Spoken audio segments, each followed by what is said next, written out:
Hi, everyone. Hey, Carter. Hey, Rich. How are you? Hi. Let me see here. Okay, good. I will. I'm just looking through the list of who's here. There's Robert. Hi, Robert. Let me just get them in here. I need to promote to panelist. Promote to panelist, Robert. Okay. Hi, Robert, are you there? Can you? Yes. Great. Oh, good. I think you were unmuted there for a second, and Maurizio and Maritza, you're all there. Thanks for joining us. Hey, and welcome everyone. Hopefully everyone can hear me. Welcome everyone to the, we're in July 2020, Parks Community Board 2, Manhattan Parks and Waterfront Committee meeting. We usually start at 6:30. We're beginning promptly at 5:30 or 5:32. My name is Rich Cacapolo. I'm the chair. Before I ask the other members to introduce themselves, I'd like to say that usually we don't like the Zoom meetings, but with the weather tonight, I think it turned out to be better than having to travel to a location. So anyway, can we go around and can the committee, if you look at the participants, can the committee members just introduce themselves briefly? I will. Janine, are you there? Yeah. Hi, this is Janine Kiley. Yeah. Shirley. Linda. Thank you, Shirley. Matt Metzger. Thanks, Matt. Good to hear you. Good to hear and see you too, Rich. Yeah. Seeing who else is here. No Susanna yet. Shirley, we've got.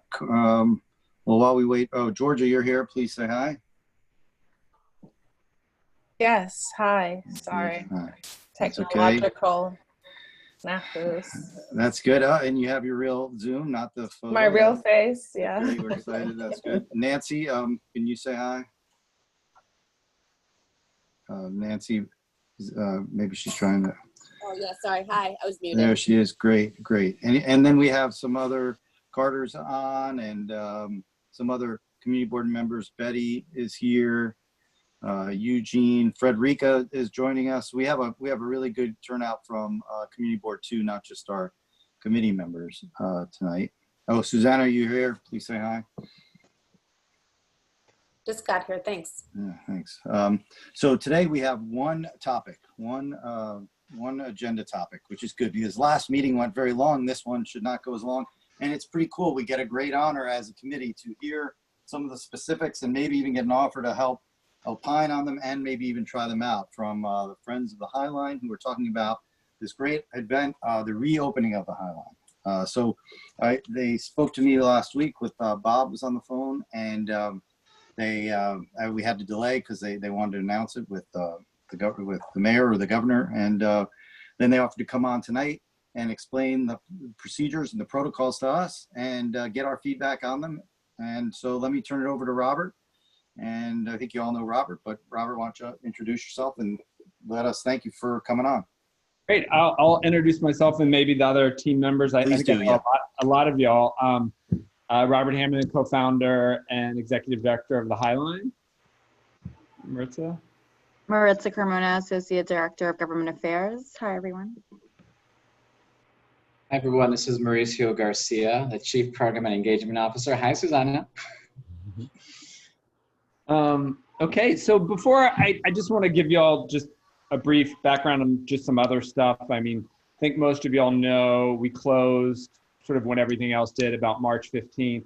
We felt like we couldn't control the crowds up on the High Line, and this is going to be relevant to what we're talking about, partly because people said, oh, we'll just control the access. And the problem with that is we're a building and all of our access points have to be open at all times. So we couldn't just close, and we still can't close any entrances, and we didn't have the staff to be able to manage that. So as soon as we closed, we started thinking about how we would be able to safely reopen. And in the meantime, just some of the other things, we moved to remote learning, and we're continuing to work with our partnerships with James Baldwin, Quest to Learn, and PS41, doing virtual programming.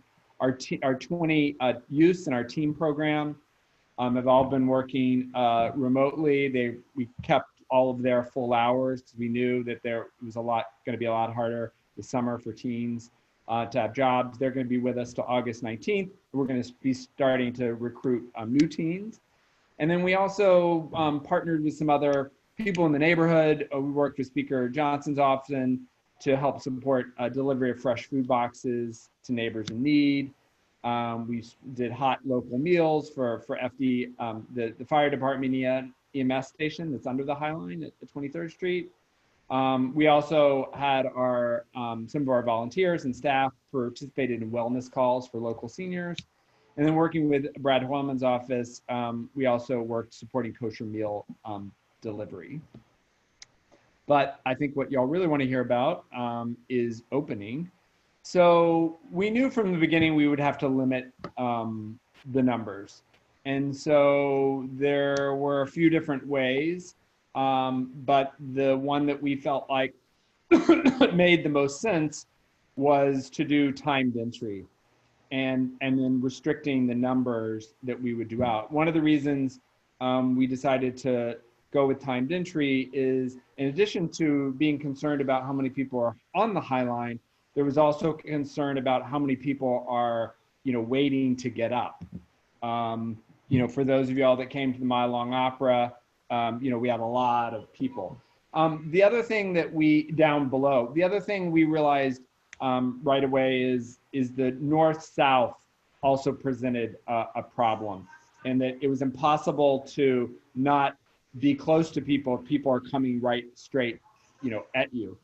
The other thing is the part of the park that is most difficult for keeping distance is the northern section, where we have the longest piece of a path that's just 8 feet, that's sort of the northern Chelsea section. So we decided to do one way. We decided to go south to north, so starting at Gansevoort. We're only going to start at the beginning to 23rd Street, make sure we can manage that well, and then see if we can open the next section up to 30th. But for the next few weeks, we don't know exactly when, probably a month, we'll keep it just to 23rd Street. Then every other access point is going to be exit only. So you can enter at Gansevoort, but you'll only be able to exit at the other points. We'll have people at the base of the stair. Sorry. We have some grandparents that want to FaceTime with the baby. So we'll have people at the base of every stair directing people to Gansevoort and explaining what the system is.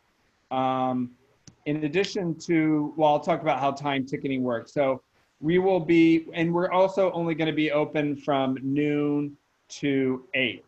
And that was partly a cost issue. It's going to be very expensive for us to do this. And we were already seeing a significant deficit. So we had to, wait, you know what, let me just. Yeah, that's. Sorry. No problem at all. Real life is always good. So timed entry. So we're going to have limited hours. You're going to be able to sign up for tickets on our website. We're using Eventbrite. It's a system we've always used for our programs. Most people are very familiar with it. It's pretty simple. Also, you'll be able to sign up in 15-minute increments. We are also going to have a certain number of ticket spots available for people that just show up. We're discouraging people from doing that. We don't want a lot of lines, but this was something the Parks Department felt very strongly about. And there also to be access for people that either don't have access to a smartphone or don't feel comfortable using that system. I'll talk about another option that we're exploring as well. We're going to do, we're putting markers where we've sort of organized Gansevoort so people can keep a 6 feet distance. We've also requested, I'm looking into a street closer for Gansevoort in case the line gets longer. we're going to put circular green decals at the plaza, so people can actually sort of tell where exactly to stand and know how to social distance. We're going to have staff down there. We're going to have staff sitting behind I don't know, I still call it the sneeze guard, directing people, helping. We're doing a lot of signage. We're actually putting signage on, temporary signage on the sort of pillars of the High Line, letting people know all of these sort of new systems, also telling people that they need to wear a mask. Technically, the Parks Department will not allow us to say masks are required because in parks, they are not enforcing it. But what they have done and what we're gonna do is offering people masks and having social distance ambassadors who have been doing this elsewhere. So we have a lot of signage about masks. That's the thing we're just saying over and over. We think we'll have a much higher compliance than most parks because everybody's gonna be entering in one space. We're gonna be offering people masks. So I think that's good. We're also up on the High Line. We're actually putting the social distancing stickers on the planks of the High Line, so you can also sort of visually tell how to keep that distance. And we'll have people up there sort of helping people, discouraging people. We're again going one way. The benches are going to be open. We're going to have sort of one circle on each bench. So really encouraging only one person to sit there unless they're in a family group. What else? And all of this is to say we're going to learn a lot. All of our best efforts are probably we're going to need to change them. We're going to be trying to be very nimble. We're opening on the 16th. We're going to release tickets starting at 10 o'clock this Thursday. But for the 3 days before we open, we're going to do sort of a soft opening. So that's where we're going to be inviting you. We're going to be letting y'all know of people that y'all want to invite. Sort of a friends and family procedure. It's going to be the numbers are going to be lower, but again, we're going to sort of learn how does this work? So we'll get back to how we can do that. Capacity, Robert. Yeah, so we're on a busy Saturday, we could have 50,000 people.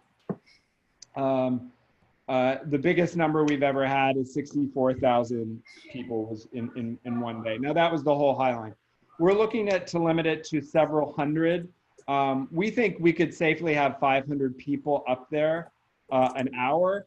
I think we're going to go with a lower number, mainly because I think it's going to be hard to get them up there. Again, that's the thing that I think is going to be the trickiest right now. And we just don't know how it's going to work. Are a lot of people just going to show up without tickets? I've been spending a lot of time down there. There's not a lot of people walking around there right now. So I don't think we'll have a lot of people just see crowds and show up. So it'll be just a few thousand each day. Now, the disadvantage is, and again, we don't know this, I think the demand is going to be higher than the supply. So I think it's possible when we release tickets, they could all get taken up, in 2 weeks. So I think that'll be frustrating for people. Or, if on a Saturday you decide you want to go to the High Line, you look, there's no tickets, you could show up. We're gonna have a line for show ups, and once we reach a certain people, we're gonna be discouraging people from waiting, because again, I think it's really a crowding issue. I don't know where the Whitney is exactly on opening. We'd heard they were looking at August. We're talking to them about how that would work, because they're gonna have a similar system in a similar area.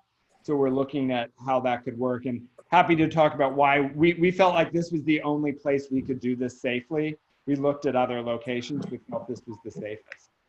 I'm sure I'm leaving something out. Maurizio, what am I leaving out?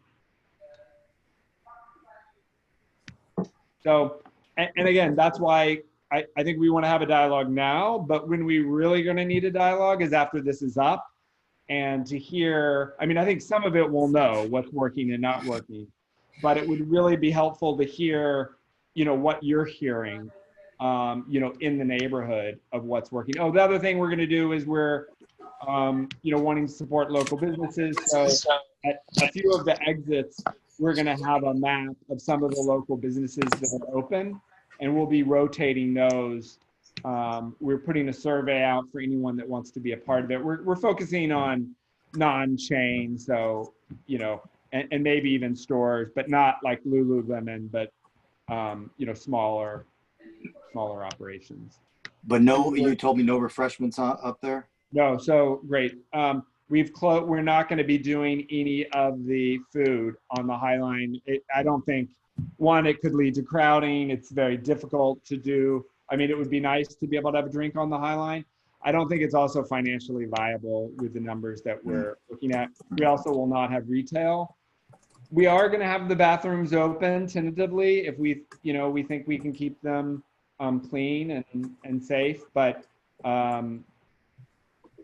the city has given us leeway on that. Most part, bathrooms are open. Also, the water fountains will also be open.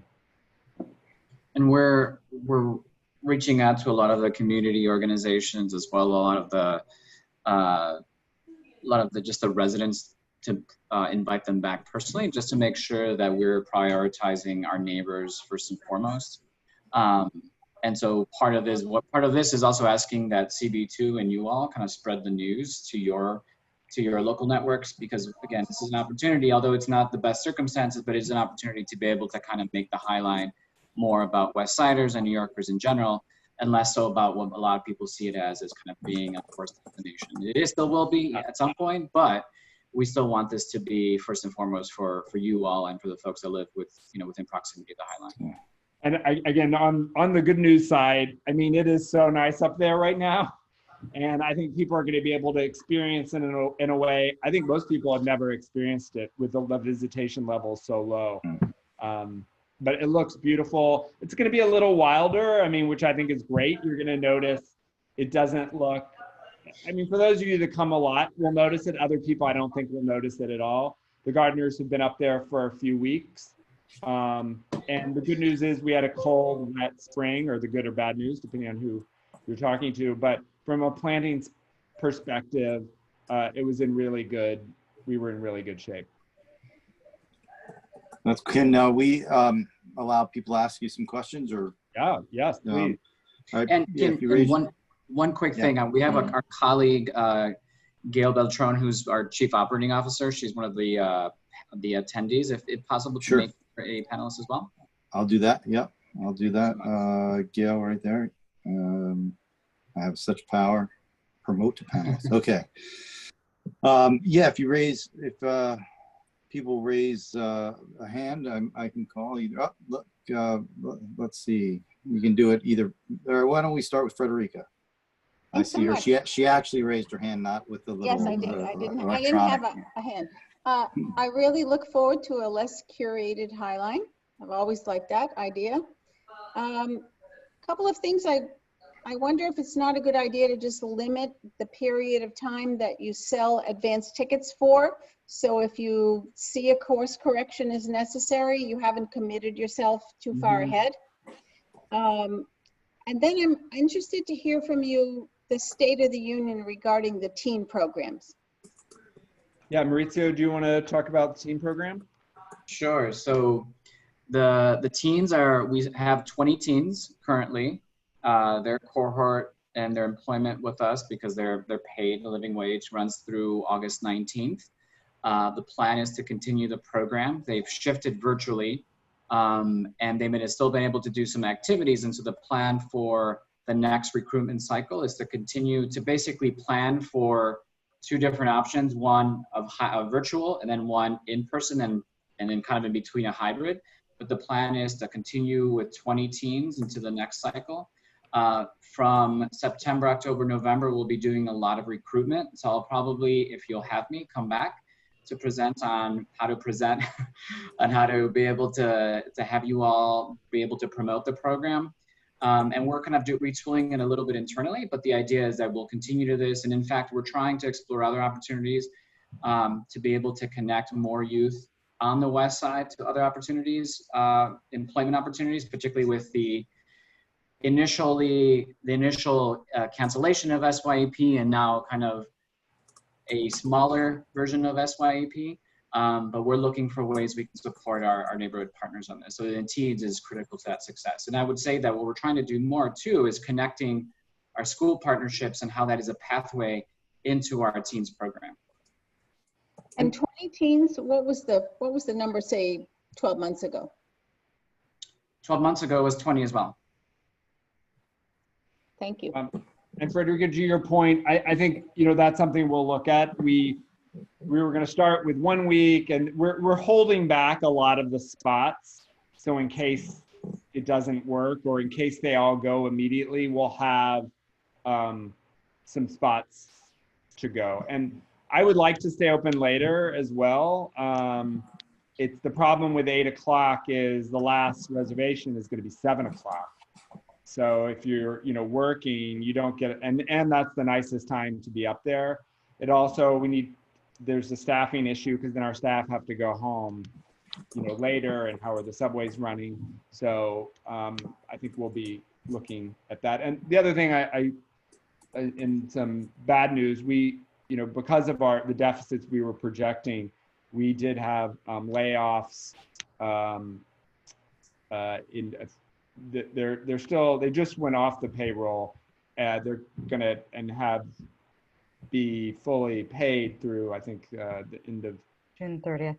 Yeah, and then have some severance through several more months. But there was about, you know, almost 15% of our staff. Wow. And about 4 people were furloughed or 5 that we hope to bring back by the end of the year. Very tough for you. Yeah, tough for him. And we're hiring. I mean, the hard thing is we are hiring a lot of people now, but it's in different jobs, basically visitor services, to help manage all of these entrances and exits. The staffing, yeah, the staffing of the logistics of it. Yeah. Let me go down the list. Georgia is the first name I see up there. I had 2 questions right away.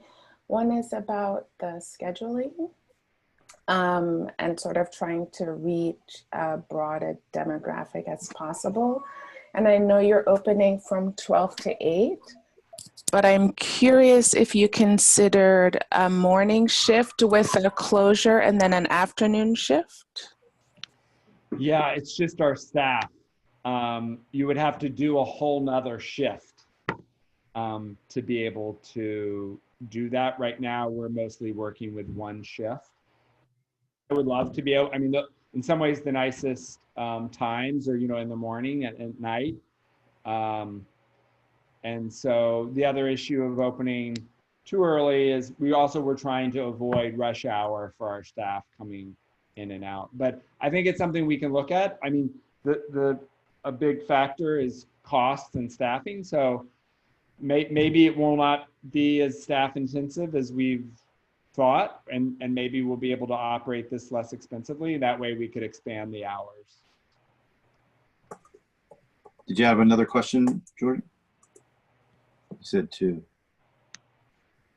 My second question is regards to, I guess it's also related to who will have access to the Highline.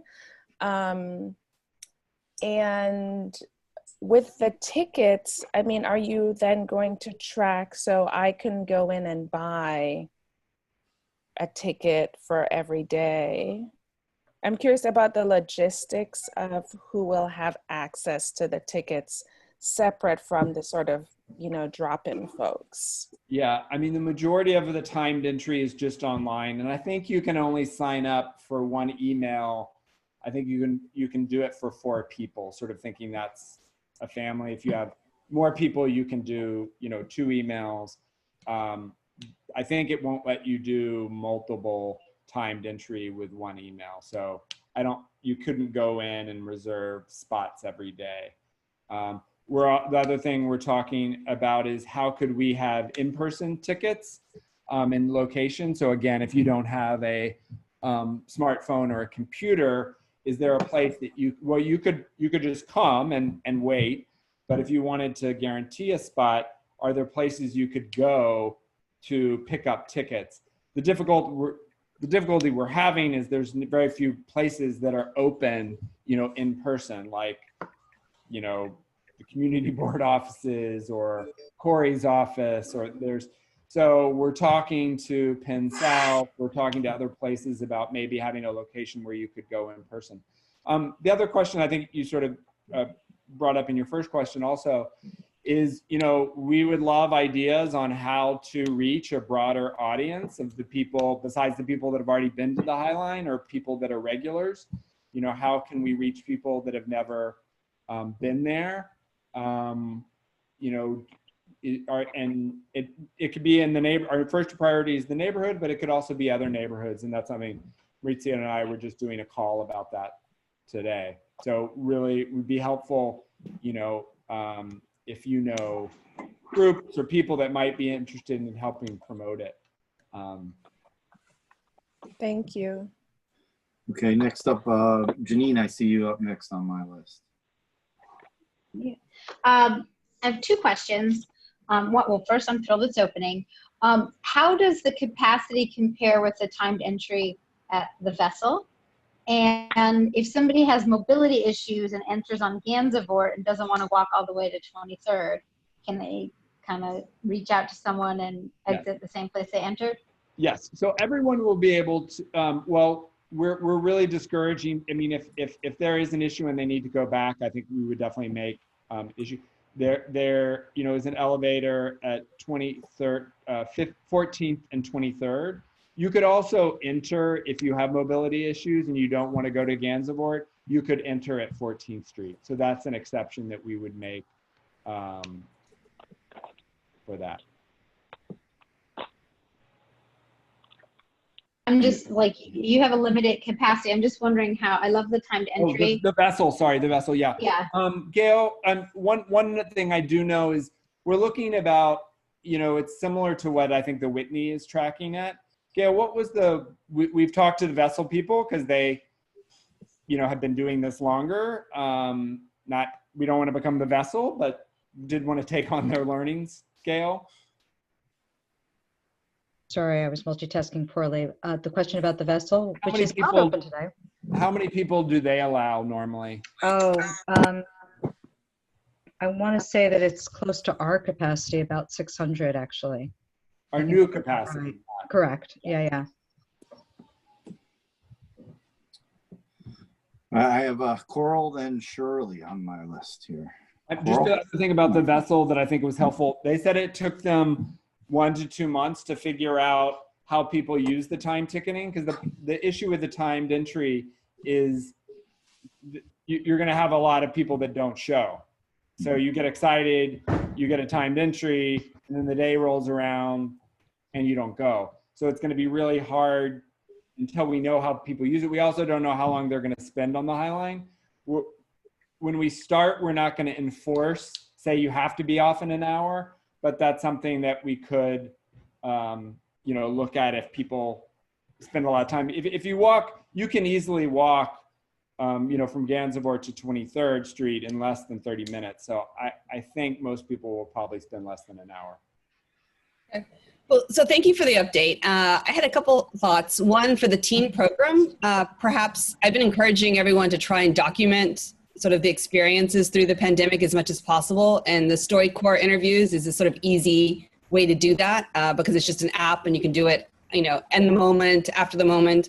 But maybe, on the other side of the ticket or something, you could encourage people to record some sort of recollection or memory of their experience of walking the Highline during the pandemic, because it could be really amazing later to have that. And it's also something that could encourage people to also really pay attention to their experience as they're on there. So that's one idea. And then I would really encourage you, I know the bathroom thing is tough, but the Hudson River Park is doing a pretty good job on that. I've gone, and also actually Battery Park City has the ones down open by Rockefeller Park. And I checked both those out last weekend and it was actually like totally okay. I was pleasantly surprised. So, and there were people kind of like security enforcers outside the ones at Battery Park. Just sort of, they were just sort of, there was somebody there, I guess, to make sure there was no congregation, whatever else. The one on Pier 25 was just operating normally, but I know that's a hard one, but especially if you start having people from not the local neighborhood go, Yeah. I think that's something you really kind of have to provide. And we're gonna have so much fewer people. I don't think we're gonna, I mean, that's Yeah. what I have to remind myself is we're gonna have a lot less people than Hudson River and a lot less people than we used to have, so. Yeah. So thank you for doing this. Oh, thank you. Yeah, for all, we rarely get any inside scoop or anything cool, you know. It just goes to show that the Parks Committee is the best committee because we get access to this sort of inside information. Shirley, you're up next. Yeah, so following up on what Carl was speaking about, do you have any particular approach, schedule for cleaning the bathrooms and the water fountains? Gail? Yeah, thank you for asking. So our custodial team is charged with both scheduling the bathroom cleanings, both on the High Line as well as in the offices. And right now, it's about every 30 minutes that they rotate out through both office and park. Oh. Eugene, I saw you had your hand up. Did you want to ask a question?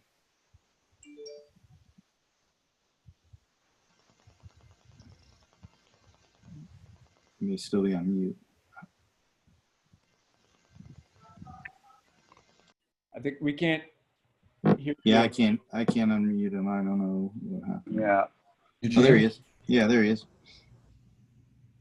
Okay.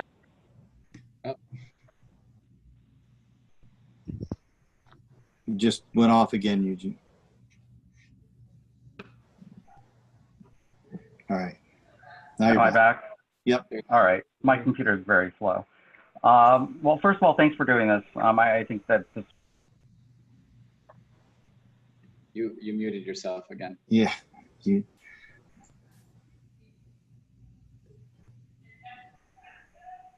Let's see if he can do it. All right, there you're back.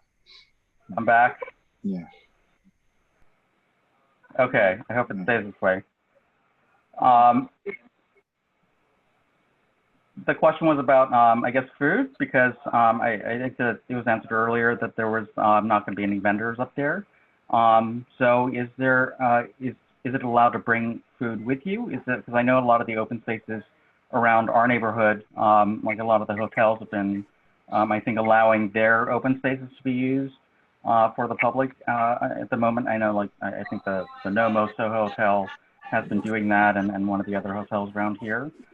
So would people be allowed to bring food with them and, you know, eat up there, or is that going to be something that's, you know, off limits in terms of the staffing and so on?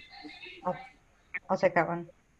So the answer is that we're not going to stop people from bringing food up, but we are going to stop people who are bringing up like beach chairs and sort of showing that big intention to hunker down and basically do a long-term picnic.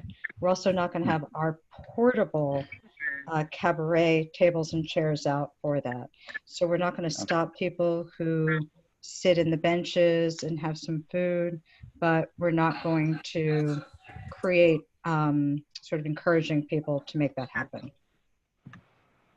Okay. Thank you. Thank you. Anyone else have any questions? And well, while we're waiting for hands, how can we help out in the volunteer time? The opportunity to go during the soft launch. Is there a way for us to help out? Yeah. Test out the protocol.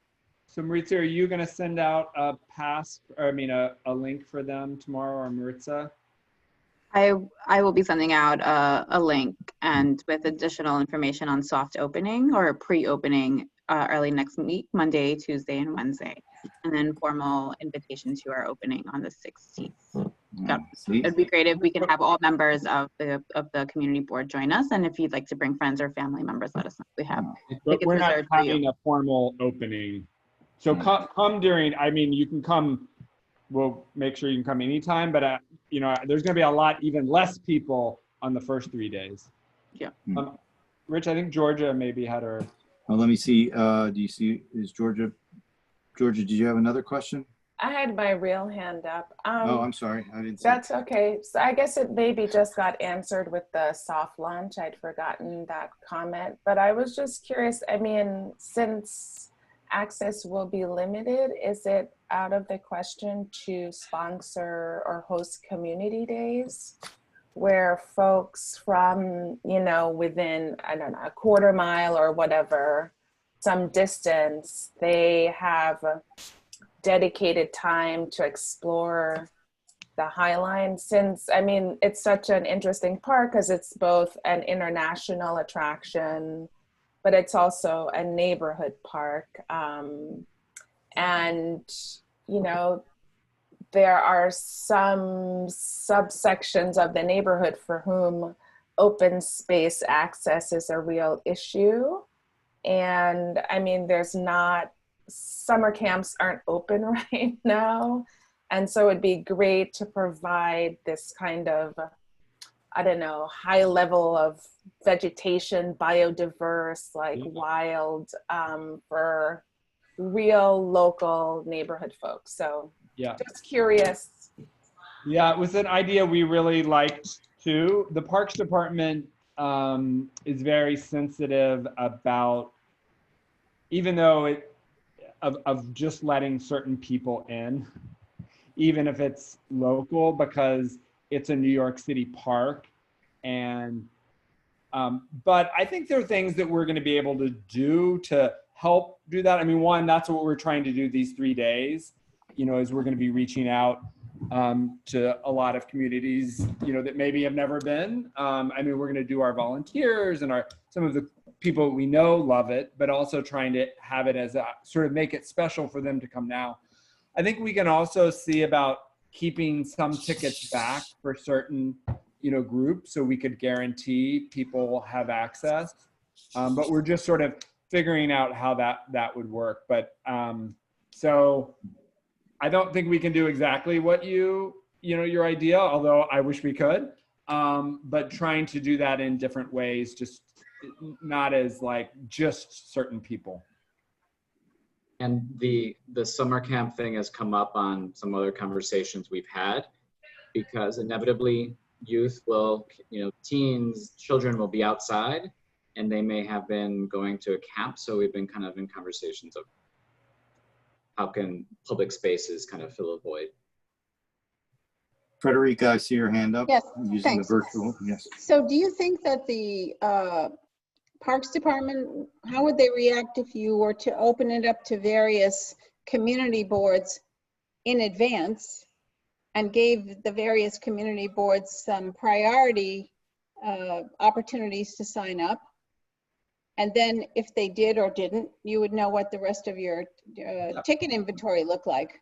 No, and that's what we're doing it to the community board. I mean, that's what we're doing it with 4 and 2 to your. No, but I mean everywhere in the city. Oh, I mean, I think we just have we are opening on the 16th, and we already think those soft launch days we're going to have. But I'm speaking about 2 weeks from now, 3 weeks from now. Oh. You know, like plotting your future to be attractive to groups that have never come. Yep.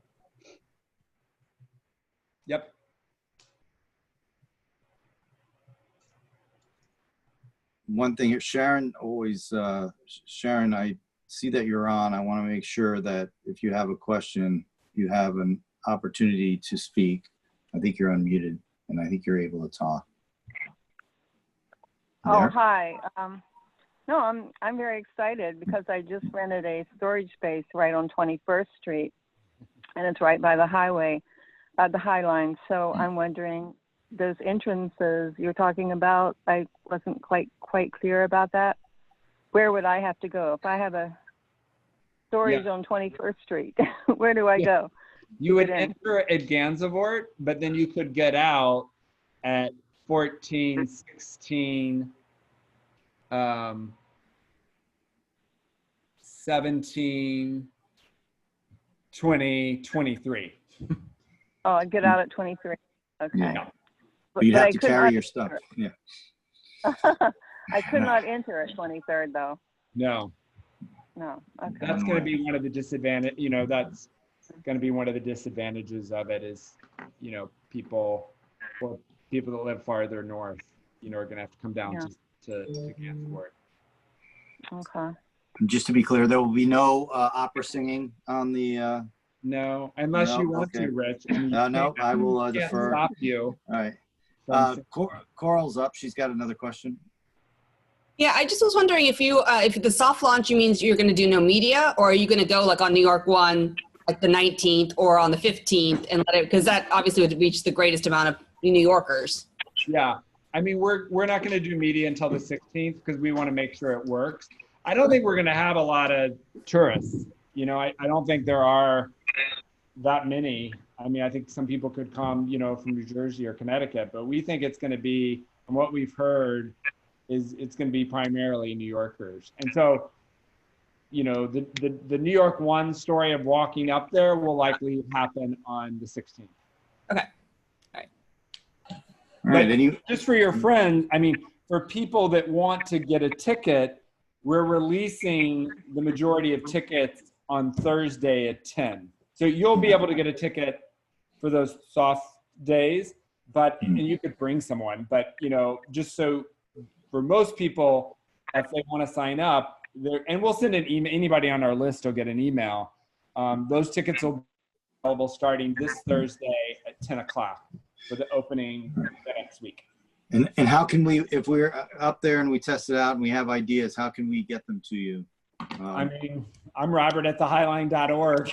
That's easy. Yeah, okay. That's easy. But, you know, we can circle back. I mean, we could come back to, you know, we're happy to come back to a committee, happy to do it informal or informal. We're also going to be sending out an email to people just asking how did it go. I mean, you can always do info at the Highline, but it might be better to send it to Maurizio or I. And you can always, I'm always, for the past 21 years, been Robert at thehighline.org. So. Might want to change. What and just, I don't think we clarified in the beginning, when you enter at your, let's say you had an entry at 2:15, do you have to leave by 3:15? No, you have to show up within 30 minutes. You have sort of a 30-minute, right, Gail, is that right? 15, a 30-minute window? 15 minutes. 15-minute window. Cool. All right. Well, that's exciting. I mean, I think this will be a really important, you know, really exciting. I think this will be really well received by everyone. And thanks for the opportunity to hear about it. Let me just see if there was anybody else that wanted any other questions. I don't see any. And we look forward to hearing from you tomorrow, Maritza, and we look forward to helping out. Yeah, and I'll just add really quickly that, Georgia, I really appreciated your comments and your questions about outreach. And so if there are any groups that you think that we can engage with to invite for the soft opening or during our public opening, please send me an email. We'll make sure to reach out to them. Okay. That's great.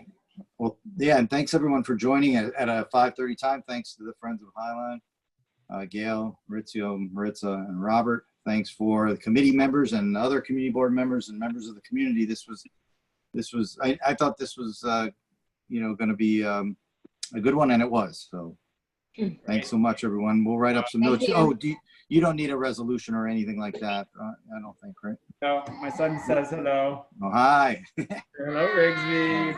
All right. See you guys. Thanks, everyone. Have a good night. Thank you, everyone. Thank you. Happy July. Bye. Bye. Bye. Bye.